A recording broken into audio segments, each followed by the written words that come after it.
کل میں نے اپنا واٹس ایپ چیک کیا تو وہاں پر ایک تصویر آئی ہوئی تھی. میں نے اس کو دیکھا تو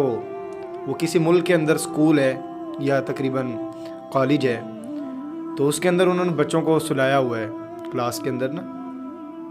تو اس کے اوپر لوگوں نے کمنٹ کیے ہوئے ہیں کہ یہ دیکھو سائنس نے کتنی ترقی کر لی ہے کہ وہ ہمارے اسکولوں کے اندر تو ایسا نظام ہی نہیں ہے, لیکن انہوں نے اپنے بچوں کو آرام دینے کے لیے دوپہر کے وقت ان کو کلاس کے اندر سونے کے لیے وقت دیا ہے. تو اس کی تحقیق یہ تھی, اس تصویر کے وہ جنہوں نے بنائی تھی یا جنہوں نے کھینچ کر اس کو سینڈ کیا تھا, انہوں نے کہا تھا کہ یہ سائنس نے اتنی ترقی کی ہے کہ سائنس کی تحقیق کے مطابق اگر ہم تھوڑا سا دوپہر کو ریسٹ کرتے ہیں تو ہمارا جو ذہن ہے وہ فریش ہو کے دوبارہ, یعنی کہ جیسے کہتے ہیں نا کہ ایک بندہ یار دوبارہ فریش ہو کے وہ اس سے بھی بڑھ کر کام کرنے لگ گیا. تو اس تصویر کے نیچے ایسی کوئی بات لکھی ہوئی تھی. تو میں نے اس کو کہا کہ بھائی یہ جو تصویر ہے آپ اس کو غور سے دیکھیں کہ انہوں نے بچوں کو سلایا ہوا ہے, ریسٹ کے لیے ٹائم دیا ہوا ہے. تو میں نے کہا آپ نے اسلام کے اوپر سرچ نہیں کیا.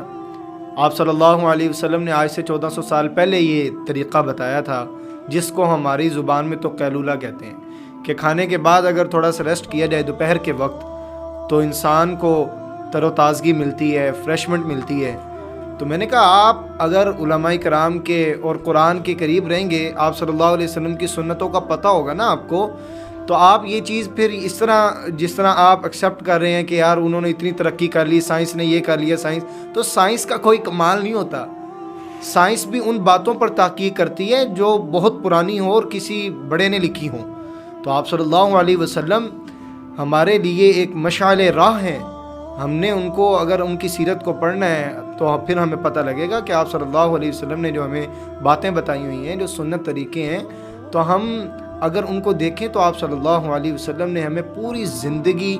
جینے کا طریقہ بتایا ہوا ہے. تو میں نے کہا کہ سائنس نے ترقی نہیں کی بلکہ اسلام کی ترقی ہے کہ آپ صلی اللہ علیہ وسلم نے 1400 سال پہلے بتایا کہ بھائی یہ جو آپ کو دوپہر کو آرام کریں گے تو آپ کو اس کا فائدہ ہوگا.